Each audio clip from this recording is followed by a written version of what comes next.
बिस्मिल्लाहिर्रहमानिर्रहीम। अस्सलाम वालेकुम dear students. BSc physics paper B में हमारा आज का टॉपिक है डैम्प्ड हार्मोनिक ऑसिलेटर। हम चूँकि सिंपल हार्मोनिक मोशन को डिस्कस कर रहे हैं, जिसमें हम लोगों ने उसकी डिफरेंट एप्लीकेशंस को भी डिस्कस किया कि सिंपल पेंडुलम क्या होता है, फ़िज़िकल पेंडुलम क्या होता है। हम लोगों ने एक चीज़ नोट की है कि अगर कोई भी ऑब्जेक्ट सिंपल हार्मोनिक मोशन के साथ ओसिलेट कर रहा है तो with the passage of time इसकी ओसिलेशंस का जो एम्पलीट्यूड है वो डिक्रीज़ होता चला जाता है। फॉर एग्जांपल, अगर सिंपल हार्मोनिक मोशन के अंदर हम बात करें सिंपल पेंडुलम की, तो अगर सिंपल पेंडुलम का टाइम पीरियड स्टार्ट में यूँ था, यानी t1 के ऊपर उसका एम्पलीट्यूड ये था, तो अगर थोड़ा सा टाइम चेंज होगा, बढ़ेगा टाइम, तो उसका एम्पलीट्यूड पहले से कम हो जाएगा और ग्रेजुअली कम होते होते ये आलमोस्ट क्या हो जाएगा, ज़ीरो हो जाएगा। इसका मतलब है कि हमने जो ओसिलेटरी सिस्टम को एनर्जी दी थी, ये energy with the passage of time इसमें से डिसिपेट हो रही है, ज़ाया हो रही है। तो ये जो एनर्जी का ज़ाया होना है इसमें से, इस प्रोसेस को हम नाम देते हैं डैम्पिंग का। डैम्पिंग कौन सा प्रोसेस है? It's a process in which energy is dissipated from the oscillatory system. किसी एक ओसिलेटरी सिस्टम के अंदर से एनर्जी डिसिपेट होना शुरू हो जाती है, एनर्जी ज़ाया होना शुरू हो जाती है। इसकी बड़ी सादा सी एग्जांपल ये है कि आप लोग झूले लेते हैं, तो झूलों में क्या होता है कि जैसे ही कोई पर्सन आपको फोर्स के साथ जो है वो मोशन के अंदर लेकर आता है, उसके बाद आप लोगों का जो एम्पलीट्यूड है मोशन का, अगर वो दोबारा फोर्स आपके ऊपर ना लगाए तो वो कम होना शुरू हो जाता है और आहिस्ता आहिस्ता झूला जो है वो रुक जाता है। अब वो एनर्जी कहाँ जाती है? वो एनर्जी ज़ाया हो जाती है। और वो एनर्जी किस तरीके से ज़ाया होती है, वो एक सिस्टम के अंदर से किस तरीके से निकलती है, उसके कौन कौन से फैक्टर्स हैं, उसको यहाँ पर हम देखते हैं। तो उसमें हम लोग सबसे पहले ये देखते हैं कि एक डैम्प्ड हार्मोनिक ऑसिलेटर क्या होता है। It's an oscillator whose amplitude of oscillation gradually decreases with time. Time बढ़ता रहेगा तो इसका एम्पलीट्यूड जो है वो क्या होता रहेगा, कम होता चला जाएगा। अब इसमें क्या होता है, आप देखें कि अगर हवा बहुत तेज़ चल रही हो तो आप लोगों का उसमें से मूव करना मुश्किल होता है। बिल्कुल इसी तरीके से अगर एक सिंपल पेंडुलम है, उसके ऊपर एयर फ्रिक्शन एक्ट कर रही है, तो तब भी उसके अंदर से एनर्जी डिसिपेट होना शुरू हो जाएगी। अगर हम इस ओसिलेटरी सिस्टम को उठाकर पानी में रख दें तो क्या ये ओसिलेशन के अंदर आएगा? इसकी ओसिलेशन बिल्कुल बहुत कम हो जाएगी, क्योंकि अब इसके ऊपर एक्ट करने वाली जो एक्सटर्नल फोर्स है, जो रेजिस्टिव फोर्स है, वो बहुत ज़्यादा है। तो यहाँ पर जो रेजिस्टिव मीडियम हमारे पास होता है, उस रेजिस्टिव मीडियम के ऊपर भी डिपेंड करता है। ये रेजिस्टिव मीडियम क्या करता है? रेजिस्टिव मीडियम वर्क करता है उस ओसिलेटरी सिस्टम के ऊपर और उसके एम्पलीट्यूड को कम करना शुरू कर देता है। लेट्स सपोज एफ आर हमारे पास रेजिस्टिव फोर्स है और वी वो वेलोसिटी है जिसके साथ ओसिलेटर उसके अंदर वर्कआउट कर रहा होता है।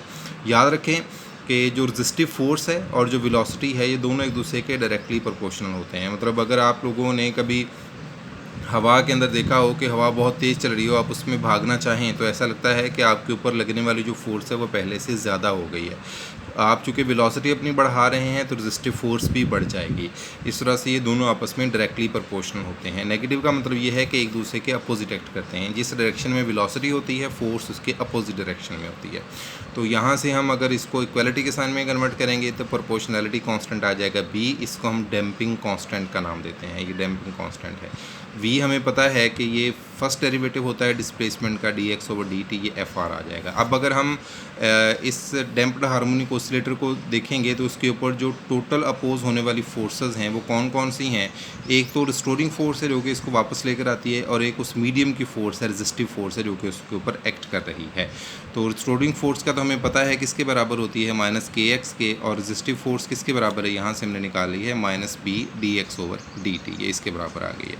यहाँ से हम देखें कि ये m है और एक्सेलरेशन जो है ये डिस्प्लेसमेंट का डबल डेरिवेटिव होता है d²x/dt²। यहाँ से m जो है वो हम इधर डिवाइड कर देंगे तो k/m आ गया और इधर b/m dx/dt आ गया। ये यहाँ से हमारे पास एक इक्वेशन आ गई है। अब यहाँ पर हम क्या करेंगे कि ये जो d²x/dt² है, इस वाले टर्म जो राइट साइड वाले टर्म है वो लेफ़्ट साइड पे ले आएंगे तो सारी टर्म्स पॉजिटिव हो जाएंगी। अब यहाँ पर हमने जो है वो पुट अप करना है।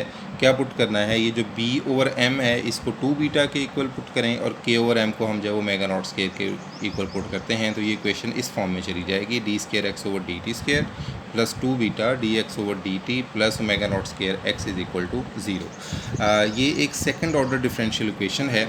जिसका सॉल्यूशन हम इस फॉर्म में लिख सकते हैं। आपने इसके सॉल्यूशन को जो बुक के ऊपर दिया हुआ है वो सॉल्यूशन ऐसा सच नहीं करना, आपने सिर्फ उसके अंदर जो है वो ये एक स्टेटमेंट लिखनी है, this is second order differential equation whose solution can be written as, और यहाँ से डायरेक्ट आपने ये सॉल्यूशन इसका लिख देना है, x is equal to x M E की minus beta t cos of omega T plus 5, और यहाँ पर बीटा की वैल्यू का हमें पता है किसके बराबर है, माइनस वही आ गया, बीटा की वैल्यू है b/2m, साथ में t आ गया cos of omega t plus 5, ये इसके बराबर आ जाएगी, ये फाइनल इक्वेशन हमें मिल जाएगी। अब यहाँ से हम आगे इसका एम्पलीट्यूड और इसकी फ्रीक्वेंसी की बात करते हैं। नेक्स्ट हम बात करेंगे amplitude of damped harmonic oscillator की। सिंपल हार्मोनिक मोशन के लिए हम लोगों ने पढ़ा हुआ है कि जो डिस्प्लेसमेंट की इक्वेशन होती है वो किसके बराबर होती है, x is equal to x M cos of omega T plus 5, ये सिंपल हार्मोनिक मोशन के लिए है।